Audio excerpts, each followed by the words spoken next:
Hello, everyone, and welcome back to the Chitheads podcast. My guest today is Swami Swatmananda. Swami Swatmananda is an acharya of the Chinmaya Mission in South Mumbai. He completed a 3-year Vedanta course of studies in 2000 and has been serving in the Chinmaya Mission of Mumbai since that time.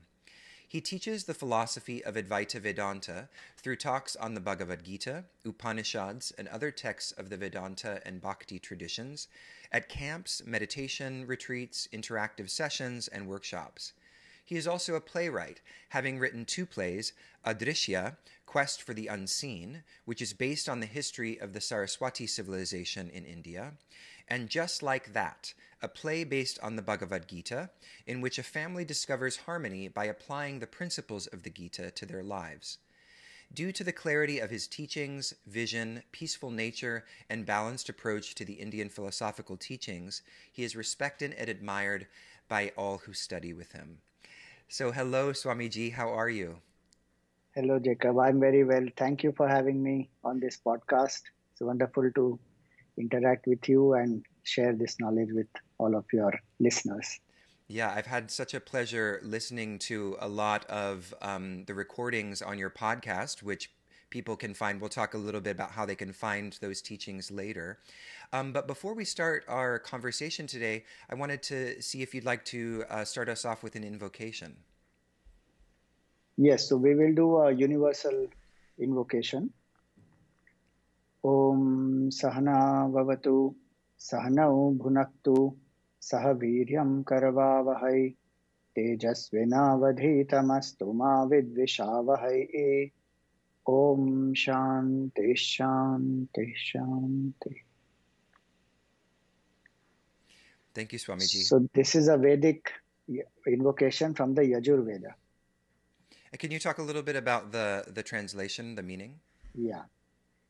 So it means Sahana Vavatu, may the Supreme protect us.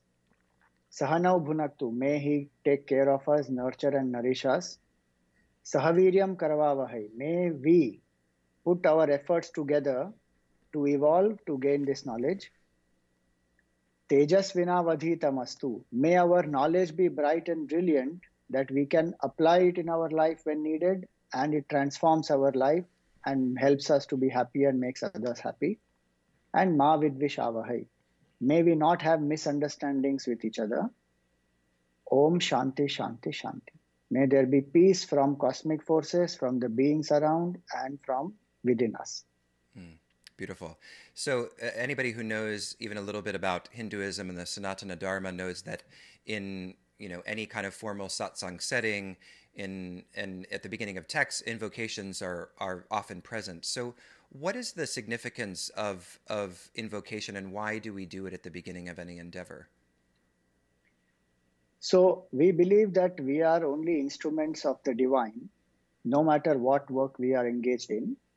An invocation is to invoke that divinity from within us so that our ego can be put aside and the supreme divinity manifests through us. And so our decisions then become more objective, we become more focused, our mind becomes more peaceful, there is more harmony in relationships. So invocation is meant for that. It's a bit like clearing out the passageways so that you can serve as a channel in whatever you're doing. Yes. Beautiful. Yes. So, we actually were originally planning on having this conversation last week now, maybe a little bit over a week ago, and it was just before the festival of Diwali, and we were planning on talking about that so people could kind of enter into the festival having a bit of a background knowledge. And even though the festival is now past, I wanted to just spend a little bit of time still talking about that, since it is such a significant festival in India and for Hindus around the world. So can you talk a little bit about Diwali and what the importance of it is? So the festival is actually called Deepavali. It has become short form into Diwali. Deepa means a lamp. Avali means a row of lamps. So we celebrate Deepavali for many reasons put together. We light lamps mainly for one reason is that Sri Ram returns after killing Ravan from Lanka. He returns to Ayodhya And symbolically, he has fulfilled his father's promise given to his mother Kaikeyi. He's destroyed the evil forces. And so symbolically, there is happiness returning to the residents of Ayodhya. We also celebrate it. So all the residents, they light the lamp to welcome the Lord. We also celebrate it because we light these lamps to pray to the Lord of Death, Yama, that please grant us fearlessness and ensure that accidental death does not happen. And also that when on the 14th, in the Hindu calendar, the lunar calendar, on the 13th day is when we light the lamp to pray to Lord Yama that help us to avoid accidental death, give us fearlessness from death. Then on the 14th day, we worship Lord Yama and we light the sparkles and we hold it up in hand. It is called Ulkadan, which today is crackers. We hold the sparkles right up in the hands and we believe that the ancestors who have come down from their world onto ours to accept our Shraddha Karma, etc., they are returning. So to light their way, these lamps and these sparkles, they are held and we seek their blessings that thank you for coming here, keep blessing us and please may you have a safe journey. So that is called Naraka Chaturdashi on the 14th day. And that is the day also when Krishna kills a demon called Narakasura, who had imprisoned 16,000 princes. And so we worship Lord Krishna also on that day, symbolizing that our ego is the Narakasura and ego has trapped these thought possibilities, 16,000 thought possibilities. May that ego be destroyed so that our infinite potential manifests. Then the actual Deepavali day is the 15th day, when we worship Mother Lakshmi. And it is actually celebrated by many businessmen. Business community celebrated it earlier as their new year. So the accounts, the financial year ends and the new accounts books, etc., are worshipped and one prays to Mother Lakshmi to bless one with wealth, prosperity, and abundance. So these are 3 days. And then the next day is called the New Year. The first day again begins. After 15, the next day begins as the first in the lunar calendar. So that is called as the New Year. On that day, one worships Lord Krishna because he held the Govardhan mountain on his small finger. And he granted protection to all the villagers. So one worships Lord Krishna, the Govardhan mountain. One has an elaborate feast arranged for the Lord. And also one worships Lord Bali, who surrendered himself to Vaman Bhagwan. And Vaman Bhagwan blessed him.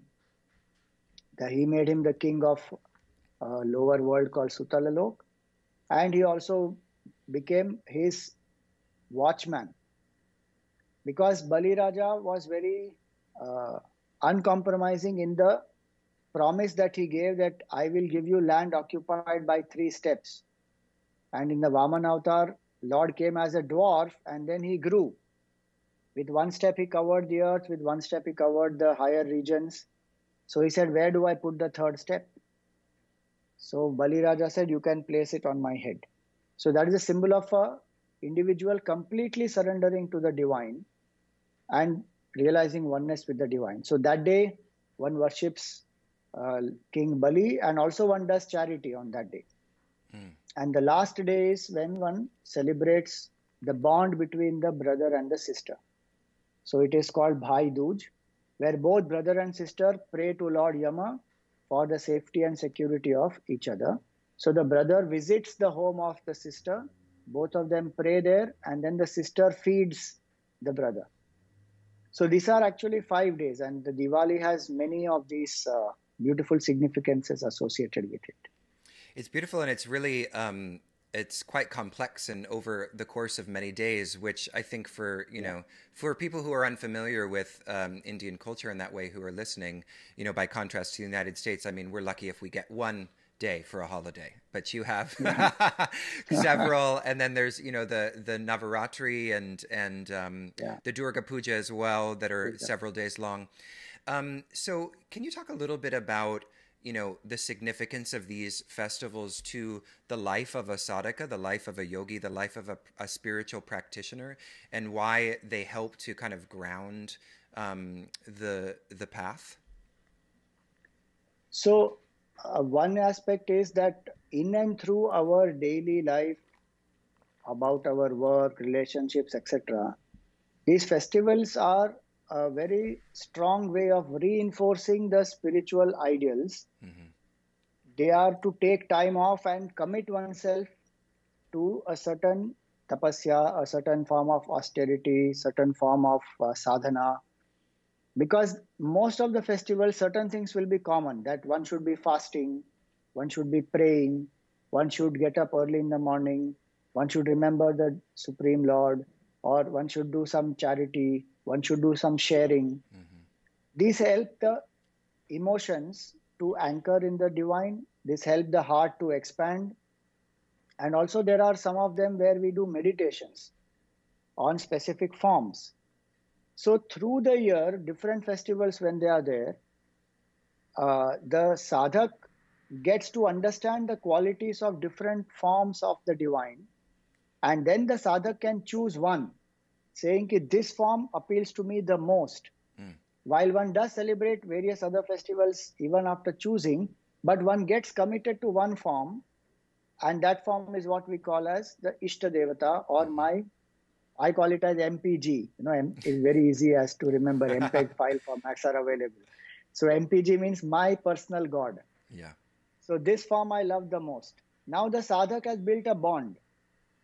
So in every festival, even if the sadhak is worshipping some other deity, one sees that my Ishta Devata is in this form. Hmm. So in that way, it helps to go deep in one's sadhana. And also it helps one to exclusively take time off. Though we do a lot of socializing or bonding and many other activities happen with the festivals, even economy wise, many people, their livelihood, etc., is sustained by these festivals. Right now, in these COVID times, there's so many people, their economy, their livelihoods were rejuvenated because of the Deepavali festival. Otherwise, a lot of things are down, and people are finding it really difficult to survive. Yeah. But when these festivals come about, it brings about that aspect also. And also, as a culture, it is a very important aspect that each of these festivals, they help us to understand that there is something greater in life than just the body and the enjoyments and our finite pursuits. That each of us are divine, each of us are immortal. That connection comes when one understands the festivals. So these festivals, they connect us to the divinity within, they connect us to the people around us, the beings around us, because we worship the various other creatures also. And they also help us to connect to the cosmic forces, because many of these festivals you will see are according to certain planetary positions. And those planetary positions have a different impact on our body, on our mind. So the festivals connect us to the entire universe in that way. And Hmm. that's why they are very significant, Do you feel like along with entertainment. yes. Do you feel Yeah. like they serve a similar function to, because, here in the United States, for example, we don't unfortunately have, spiritual festivals in the same way. And so for me, I find that my access to what you're describing comes in a meditation retreat that I do 3 times a year. So do you think, would you say, in the way you're describing it, it seems like there's something somewhat analogous in terms of the purpose of these things. Festival seems to be a little bit more joyous, whereas the retreat is a bit more ascetic. But there's a similar kind of purpose that's being offered there to take you out of the kind of finiteness of your everyday capitalist sort of existence. Yeah, definitely. So it does take out, and because it is a lot of joy and celebration associated, what happens is it is able to reach out to all different age groups, right from children onwards Right. to adults to everybody. So I don't have to be specifically a seeker alone to celebrate the festival. Through the festival celebration, I become a seeker. Mm. The seeker in me starts getting invoked. Oh, Yeah. that's beautiful. Okay, so you were talking a little bit about Ishtadevata, and I want to talk about this a little bit more because I think this is such a fruitful concept for those who were raised perhaps in traditions where you didn't have a choice. You know, you just, this is what you worship, this is the form, and there's only one form, right? And I'm, from my own personal experience, that was, you know, being raised in a Christian household where, you know, you had Jesus and God the Father and the Holy Spirit, but there were no other forms for you to be heart attracted to, and it really didn't matter because, you know, that just wasn't built in. But in the Sanatana Dharma, there, as you're describing, there's this almost freedom to pursue that which calls your heart. So if someone was to be interested in finding their Ishtadeva and moving along that path of discovering the deity form that calls their heart the most, what would your recommendations be for pursuing that? So first is we have to understand our temperament, that what is it that we want to inculcate. Because in our Sanatan Dharma, as you know, the idol represents an ideal. So we are not worshipping the idol alone. We are worshipping the ideal through the idol. And so suppose I love peace, equanimity, quietude, you know, then maybe Shiva appeals to me more. If I love to do my duties, I'm action oriented, I like, establishing good relationships, serving people, uh, even sacrificing my own comfort to make others happy, then maybe Ram. Or if I feel that, I want to be aggressive to overcome certain social causes, certain social limitations, or, certain weaknesses, and I want to take up a fight and become a crusader, then maybe Durga helps. Hmm. Or if I love strength and I want, strength at all levels, then Hanumanji helps. So it depends on what ideals I want to inculcate. The idols are means for us, and by idols I don't mean they are not real forms. They are like, we have a picture is of an actual person.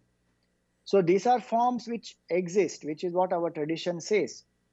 And in fact, the freedom is so much in our culture that in the Gita, Shri Krishna even says that in whichever form you worship, I will bless you with that faith in that form more and more. So if we want to create a form also, that is possible in our culture. Where suppose somebody says, I like Krishna, but I don't like his yellow dhoti and, his peacock feather. I want him to wear some blue jeans and, yellow t-shirt and one maybe Ray-Ban glasses or whatever. And that is Krishna for me. Then Krishna says, okay, I will give you darshan in that form. Mm-hmm. Because the form is a means for us to connect to the Lord who is inside us. Right now, I'm not able to understand my divinity, so I need an external form. So depending on what I really want, I choose a form. Sometimes it is that one has already done certain types of spiritual practices earlier, and so one knows naturally, spontaneously that this form is the most dearest to me. Sometimes one has to explore. Yeah. And that's why we have in our culture these days which are dedicated. So on Monday you worship Shiva, on Tuesday you worship, let us say, Ganesha, Wednesday you worship Krishna, Thursday you worship Guru, Friday you worship Devi, Saturday you worship Hanumanji or Shani, Sunday you worship Surya. So when one is doing this, one observes the mind, okay, which is the form which attracts me the most? Or as I said earlier, the festivals. So through these, one can come to identify that I love this form, because what has happened in our culture also is there are many stories associated with each form. There are many special things associated with each form, that this god loves this, that form loves this. So Shiva likes bilva fruit, Shiva likes Abhishek. Or Vishnu likes, Alankar and garland and all that. Devi likes red color and sindoor. So then one understands all those things, and for that person, that deity or that form is very real. Mm-hmm. And hence one is able to connect well based on all these factors, the ideals that one wants to inculcate, the type of personality that one is, and ultimately, what is that which brings me most happiness? When I remember that, Lord, I feel happy, I feel strong, I feel that the divine is with me. Why should I have any fear? So, these ideals, when I start understanding, then I can choose either through experimenting, or I know because of earlier samskar, or sometimes one goes to a master or a realized person and seeks guidance, saying, "Ki, which form should I worship?" Or sometimes one takes a mantra also. Ki, can you please bless me with a mantra? So there are many ways by which one chooses the form. The If one does not uh, know very easily, then the scriptures also say that one sincerely prays to the Lord, saying, "Oh Lord, you please reveal to me which is the form that I should worship you in." Mm. And the Lord would reveal that form also. Mm. So Beautiful. these are ways by which one can choose. So, what if someone was to say, well, I don't really feel attracted to personal forms, and I want to worship a flower or a tree or some kind of natural form. And I'm just asking because I know there are lots of people in Western culture who are attracted to, for example, Vedanta because of the formless absolute. They love the idea of God as formless, and it makes sense to them because it seems more in line with, I don't know, scientific understandings of reality, right? So, what would you say to individuals who would prefer something other than a kind of deity, a traditional deity form? Yes, so our culture recognizes all types of temperaments of people. So what we just described was what we call a Sagun Sakar, God with form and qualities. Then there is Sagun Nirakar, so the Lord without a form but with qualities. So we say we worship the Creator through the sound of Om. So Om traditionally doesn't have a form. That form has come later. Om is just a sound symbol. It is called Nada Brahma. Om iti ekaksharam Brahma, it is said in our Gita. So one just listens to the sound and one worships the divine through the sound.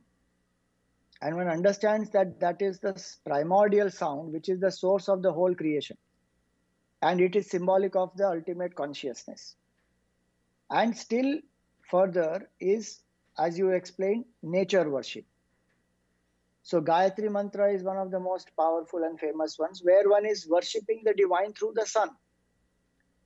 So there is no physical human form there, but one is worshipping the divine through nature. So any form one can take. What one has to connect with is the idea of consciousness and infinity. That for me, this is the symbol of consciousness and infinity. And highest is the absolute, nameless, formless, attributeless Brahman. Very few people are actually ready for that and able to contemplate on that. Though it may appeal to us, but it requires a high level of subtle intellect and a pure mind to steadily contemplate on the formless. Because our mind only thinks in terms of name and form. Suppose I say apple, immediately a picture of apple comes in the mind. Not to think of any form is not very easy. Even if we say emotion, we say love, then somebody whom we love comes in our mind, or the picture of a heart will come in our mind, or success, then some achievement, some cup, some medal, some trophy, some picture comes. So what we actually need is to understand what is our temperament and then choose either a form or just the sound symbol or some symbol in nature or some pointers of the absolute. So people meditate on Sat Chit Anand, unborn, undying, unchanging, and they contemplate on it without form. So all types of temperaments of people this would cater to. So, can you talk a little bit more about the role of sound and the importance and centrality of sound? You've mentioned it several times in speaking about mantra and of course the syllable Om that many people recognize, but many people who are familiar with Hinduism know that the mantras are pervasive and are incredibly central to understanding the tradition. So, what is the kind of why is sound so central, basically?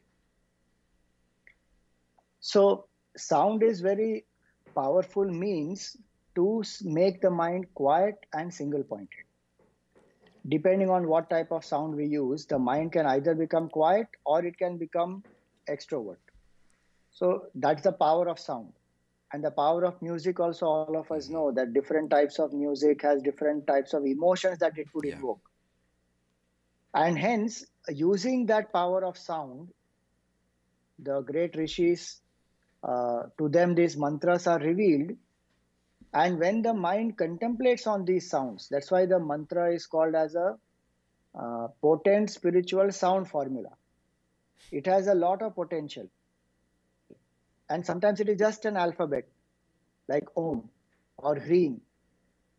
These are called Bija mantras. Hreem, Kleem, Shreem. These are called Bija mantras. These are just one alphabet or maybe one and a half, two alphabets put together. That's it. But they invoke energy centers. When one chants the mantra loudly, then the speech also is purified. Energy centers are invoked in the body. A person would actually feel charged up when one finishes the chanting of the mantra. So, mantras invoke energy, mantras purify the speech. Mantras help the mind to become single pointed because when the person is not, when the person is chanting, one is not thinking anything else. Either there is a form in the mind and the sound, or there is just the sound and one is focusing only on the sound. There is no other thought. If the mind gets distracted, one again brings it back to the mantra. So it becomes a very powerful means to just focus on the sound. So it becomes an aid to concentration. And these mantras also have deep meanings. So intellectually, one can start contemplating, like the Gayatri mantra, as one chants it and one reflects more and more deeply. Sri Adi Shankaracharya ji said that the main purpose of the Gayatri mantra is to understand that essentially the individual is one with the Supreme. Jiva Brahma Aikya is what we call it. That is the main purpose of the Gayatri mantra. So we are not worshipping sun as a ball of gas. We are worshipping the Supreme through the sun because it is symbol of life. It is symbol of energy. It is symbol of dynamism. And without it, life wouldn't be possible. So the mantra becomes a means to contemplate on these deeper truths. And these deeper truths, as we contemplate upon, our thought processes change. Our whole life changes. And ultimately, spiritually, it helps us to unite with the divine. So mantra is a very sacred and a very powerful tool of sadhana in Sanatana Dharma. And especially in this age, in Kali Yuga, the main sadhana it is chanting of a mantra. Because many other sadhanas may be difficult to do, but chanting of a mantra is easiest. And so that is what is the main sadhana of this Kali Yuga. Yeah, I mean, I'm always when I have conversations about this, I'm always highlighting how, um, I mean, there's something sort of obvious about, you don't even have to hear the spiritual teachings to be able to recognize that there's something incredibly powerful about sound and vibration. And yet, in my particular culture, sound and vibration has become entertainment. It's like, oh, you go to a music festival and yes, you feel some emotions and it's fun, and it's right there in front of you, the obviousness of how important and central this is. But it's been kind of relegated to entertainment in our culture, I think it's so beautiful what Hinduism offers to the world in highlighting the kind of divinity of sound and how important it is to our personal practice and our path. So I just want to understand one thing, if you could just help me in that. I have heard that many cultures have mantras, So I know that Sikhism has Ikonkar. I know that Buddhism also has Om Mani Padme Hum. Jainism has Navkar mantra. I was also told that in Christianity, Jesus and uh, uh, one more name, the Holy Mother or Mother Mary's, one Right. of them, they use this as a mantra and they actually do japa. They use a rosary and they say Jesus and use a Jesus as a mantra. Yes, that is true, particularly in Catholicism. I was raised as a Lutheran Protestant, and we didn't Okay. use that. And I know that there is within Christian history, there you can trace it back to find more of some of these esoteric practices that would sort of seem somewhat parallel to Hinduism and Buddhism and stuff like that. But I think that in a lot of expressions of Christianity today, that is largely absent. Okay. Yeah, Okay. yeah. But I think you're right um, that perhaps if we dug a little deeper, it's just that as history has progressed, it seems like, and this is just my personal opinion, that many expressions of Christianity have gotten more shallow and have lost a lot of um, Okay. their esoteric practices, their connection to some of these more subtle Okay. approaches. Okay. So now Shiva, I want to talk a little. One of the things I love that in your podcast, in the recordings of your teachings, one of the things you come back to is the different names of Shiva, and I think it's Yeah. one of the things that's so beautiful is how each of the deity forms, many of the deity forms, have hundreds of possible names, and so I guess the first question is just why does Shiva have so many names? So it's just that the Lord is infinite and infinite glories are there, infinite expressions are there. And so for each of them, the devotee loves to see the Lord in a certain way. And so there is a certain name also given. It's just like all of us, suppose like today there's a parent loves a small child. Then the child, when the parent loves the child is sometimes dressed in a certain way. The parent clicks a picture, calls the child by the certain pet name, so they love to call people whom they love through different names when they are expressing some different qualities or different talents, different potentials. And Lord being infinite, so that's why we have 108 names or 1,000 names or Sahasranam, Vishnu Sahasranam, Shiva Sahasranam. Like that, we have for all the deities, 1,000 names will be there minimum, 108,000, because each of them expresses a different aspect. And so it's like wearing different types of hats. Each person has different types of hats, and then their personality, a different side of personality is getting exposed. It's the same way, and that's why. And it also happens that amongst the devotees of Shiva, then not everybody may specifically identify with only one form. So somebody may like the form of Shiva as a child, somebody may like the form of Shiva as a destroyer, somebody may like the form of Shiva as a guru, somebody may like the form of Shiva as a meditator. So the devotees also then specifically identify with one form and internalize that quality deeper and deeper and deeper. So that's why there are so many forms, so many names of the same divine. So let's talk about one of these names I thought was really interesting, and this will be a juicy one. So one of them is Katoraha, I believe is the pronunciation. Uh, Cruel. one who is cruel. So why Yeah. why why is God cruel, and why would we want to relate to God as being cruel? Yes. So we have to understand that in a context. So God is cruel in the sense that we feel God is cruel. Like a doctor has to amputate somebody's leg because it has some cancerous growth in it, let us say. Now that person would say, oh, the doctor is very cruel, he's causing me pain, to amputate my leg. But the doctor is doing it for one's good. Otherwise, the whole body will collapse. Same way, certain actions we may have done in the past, which have a certain negative consequence. And the Lord is the dispenser of all the fruits. We call the Lord as Karma Phala Data. We can do actions, but the Lord is the one who sees the total picture and gives us the right result at the right time.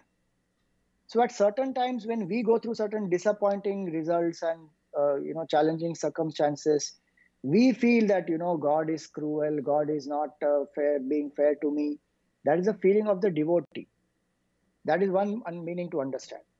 Second meaning to understand is for those who are actually straying away from the path of righteousness and those who are engaging in unrighteous activities, hurting others, harming others, the evil forces, the Lord is cruel to them to destroy them. And the destruction can happen in two ways. Either the Lord will destroy the evil tendency in them, or if that person does not transform even after that, and that person has to be destroyed in that manifestation, the person may get killed also in that process, or any other type of harm also may come. So from that standpoint, it is to be understood that the Lord is not always compassionate, that you can do anything. You can't take him for granted. Basically, that is the meaning there. But he is not cruel, like who would torture people, who would make people suffer for no reason. He is compassionately cruel, if at all we want to say. So, okay, so this is making me think about the pandemic, for example, right? So we have this global pandemic happening, hundreds of thousands of people. Well, I'm sure we're up to millions now across the world. Would this be an instance where the name of Katoraha would be a useful reflection? Like, how do we understand the divinity in what's happening? So there are different ways to understand this. As human beings, we have done many things to the planet, to the beings, to the nature itself, and the result is coming back to us. From whatever I know a little bit, the virus has originated because from the bats and the human interaction, etc. And so it has jumped from the bats into the humans, and now it has come in. Or some people have a conspiracy theory, it has been made in a lab and spread around, or whatever that may be. Either ways, if you see, it is human being who has not acted out of clarity, objectivity, keeping the bigger picture, and one is, as a result, facing the consequences of it. Mm-hmm. Unfortunately, the impact of it is on so many people and so many beings, and people are suffering. Many have passed on also from here. But when we look at it in the big picture of karma, it will be that only those people who had to be affected because of their karmic consequences, they would be affected. And so it is a part of their process of evolution. If one looks at it as a negative aspect and one becomes very pessimistic, or one loses hope, one becomes more scared, then one is not using one's present free will positively. There may be fear, there may be insecurity, there may be a certain sorrow also, but we have to move on seeing the positives, because this has also brought many positives with it. Mm-hmm. Many lessons we have to learn out of it. So when we say Kathoraha, the Lord appears Kathoraha if we focus on the negative aspect. But if we shift our attention, then even in that difficult time, there is compassion, there is love, there is kindness. Like a bitter medicine that has to be given. A human being had to be taught a lesson, and the Lord has taught. Now, whether we learn it or not, it is again up to us, because we have free will. Like if I have to give you one example, in our country, in India, when there was this 21-day lockdown, strict lockdown that was imposed in March this year, everything was shut. In just 21 days, the entire Ganges, the water, became drinkable. It is such a holy river in our culture, but the amount of pollution that is being generated, the industrial pollutants and vehicular emissions and so many things are getting into that river, that river is, there is so many billions of dollars being spent to clean the Ganga. But efforts are not enough to stop the pollutants from getting in. Now, in those 21 days, nature revived herself so beautifully. Mm. And we had to learn our lesson that, nature does not need us. Nature will go on without us, but Yeah. we will not go on without nature. Now, these hard lessons we have to learn. So sometimes, yes, these things do happen, but it is up to us. Like that English saying goes, he is only cruel to be kind. So God is cruel to be kind in that context. Mm. Mm. That's beautiful. So I want to circle back to what you said about karma because I know that there are going to be some listeners who feel a little challenged by that because I'm sure, as you know, a lot of people in the West don't believe in karma, and so when people hear things like, oh well, someone who died of the virus died because that was in their karmic cards or whatever, people then interpret that as meaning something like, well, then I can look, and if I don't die, then I can see, oh, well, I'm better than that person because I didn't get affected by the virus like they did. And really, well, that's just because they had it coming, So it leads to this I'm better than them sort of mentality, which I don't think is what the teaching is truly about. So can you talk a little bit more about how to understand that without slipping into that way of thinking? Yes. So yes, it is true. What you said, that possibility is there, and many people do misunderstand karma to uh, feel that kind of superiority over the other. But karma is very simple. What we call karma is actually nothing but law of cause and effect. That's all it is. Every single effect in this world has a cause. Even science will believe that, like Newton's third law says, every action will have an equal and opposite reaction. So cause and effect is what is karma. Action is the cause, result is the effect. So when we understand it, it is not to judge somebody as greater or somebody as lesser. It is to take responsibility of our life actually. It is not meant for judging others. The purpose of karma is that no matter what I have been till yesterday, today I have a free will. Because karma brings that free will, and only human being has that free will, that in this present moment I can choose how do I want to respond. Life may throw anything at me. I can choose how do I respond. In what life brings, if I say that it is coming randomly, then the mind does not have anything to ground. Then the mind feels, then why should I even act responsibly? Because anything is coming anyhow. So karma helps us to ground properly because it's a fact. It's not a theory that is cooked up. Why is it that some people are rich, some people are poor, some people are specially challenged, some people are specially talented? If you see the inequality in the world, it is a result of the choices that people have made. Sometimes we do it out of ignorance, sometimes we do it out of knowledge. So karma is only to take responsibility that what I am facing today is a result of my own past actions. How I behave today will determine my future. So it is actually to take responsibility, saying that, oh, now that I understood that every action has a consequence, I have to face my actions, face my consequences. So might as well take responsibility and act more in line with the universal principles, which is what we call as dharma. So karma actually helps us to come in tune with dharma, with what is my duty, what is righteousness, what should I not be doing, how do I ensure that I follow values. So karma actually helps me to bring all this into my life and make my life more powerful, more deeper, and it makes me actually more compassionate. Mm. So if I see somebody suffering, I don't say that, oh, it's their karma, let them suffer. No. If they are suffering, today there is a free will in my life that I can go and help them. So if I understand karma well, it will make me more compassionate because free will is there with me when I see somebody suffering. If my child is suffering, would I say it is karma? Let the child suffer? No, I would say, no, no, it's my child. I would go and help because there is a sense of identification.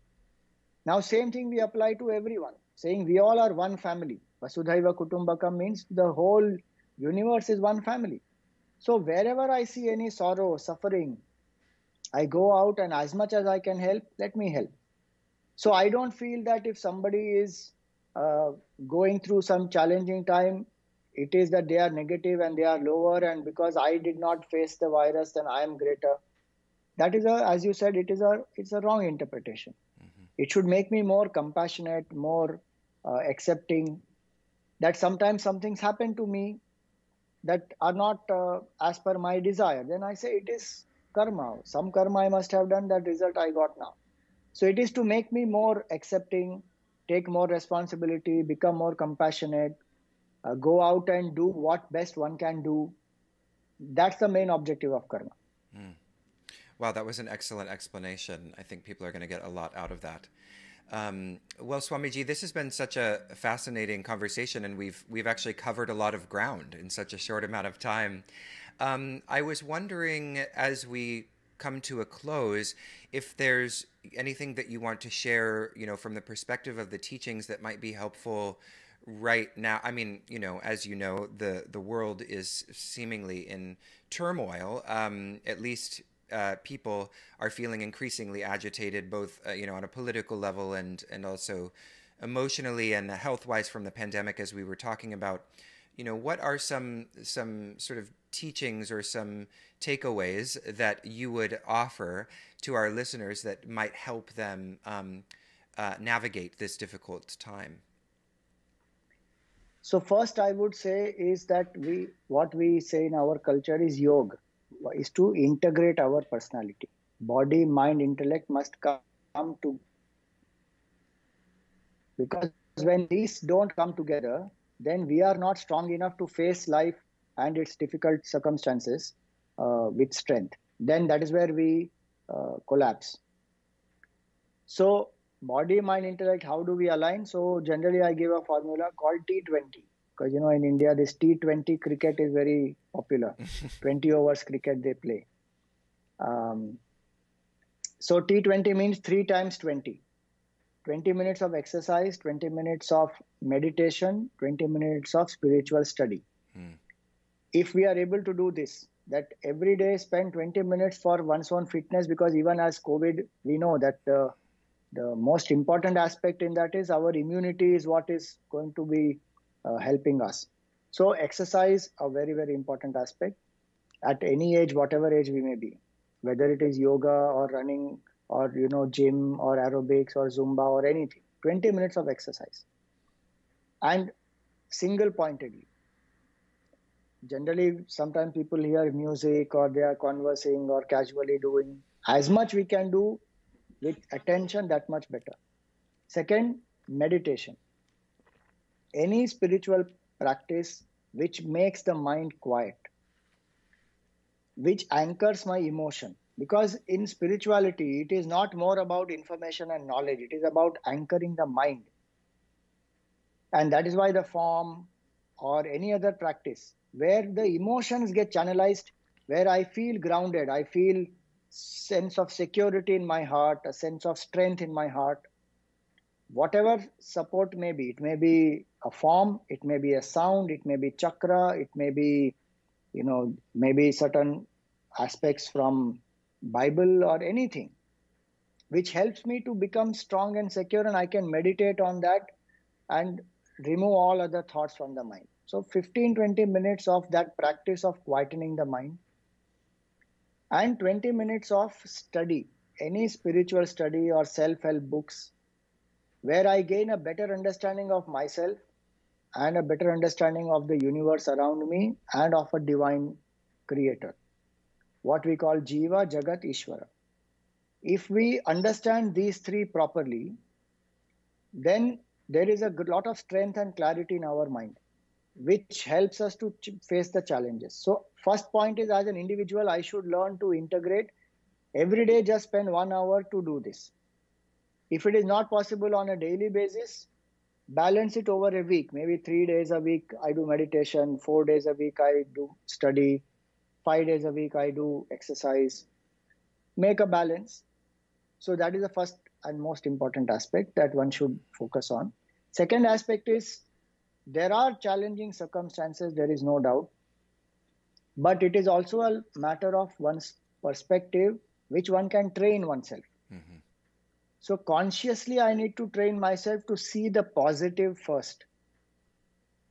And to see the positive, I must ensure that my mind is filled with positive thoughts. So the inputs that I take in, I must filter,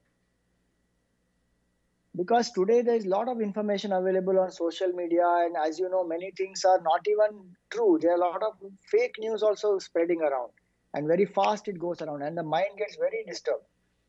So we should know what to filter and what to allow in and what to reject. So if we ensure that we take in the positive inputs, even those things which are disturbing, we take in after a certain amount of quietening of the mind or taking in of the positive, then we are in a better situation to face the negative. So this filtering is very, very important. Positive approach, positive inputs, and positive company. These things would help to face these situations in a much more stronger way, and much more one would feel that I am in at least some control of my day, my life. Things around I may not be able to control, but my responses I can definitely control. So if each one starts doing this, the world would definitely be able to handle it in a much better way. Yeah. That's such fantastic advice and so practical. I love the, what did you call it? The 320s? T20. 320. Yeah, it's amazing. T20, yeah.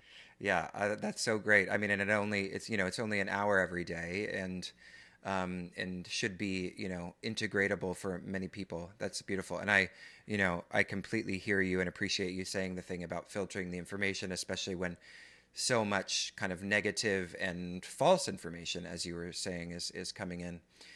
All right. Well, so as we close, I wanted to give you an opportunity to share maybe where people can find you, Swamiji. I know that I've of course listened to many of your episodes. That is now a podcast. You can download it. Let's see if I can, on the fly, come up with the information here. If you search for Chinmaya Shivam, Yeah. so Chinmaya,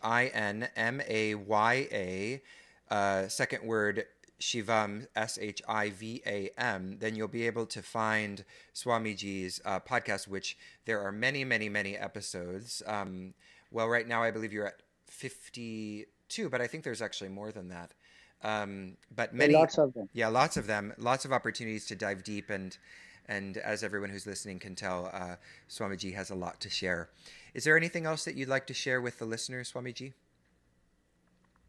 I wish everyone all the best in facing the rest of the year and the new year that is coming up. I really wish that it is really new for us in terms of our perspective, in terms of the experiences that we have, and new possibilities, and new ways by which we can explore our inner potentials and make a difference to the world in a very, very positive way. Let that be a really new world that we create. When this pandemic ends, it should be a new birth. Like we say that every birth, there is a pain involved, but there is a joy at the end of that pain. When a child is born, there is a pain for the mother and the child, but at the end of it, there is a lot of joy that a new life has come into being. Same way, the world has gone through a lot, and many people would feel that this year 2020 should have not existed. But for whatever reasons, it has brought so many challenges to us. I pray to the Supreme that may we have a much more positive, purifying, elevating, inspiring new year. And let us build up towards that from now. So every moment, let us live life with positivity and newness. Moment by moment, we live life. That helps us to live life day by day, and the whole life is lived. If we take care of the moment, whole life is taken care of. Mm. Mm. That's such excellent advice. Yes, I'm hoping also for a better 2021. I've been speaking to Swami Swatmananda, who's an acharya of the Chinmaya Mission in South Mumbai, India. Swamiji, thank you so much for your time.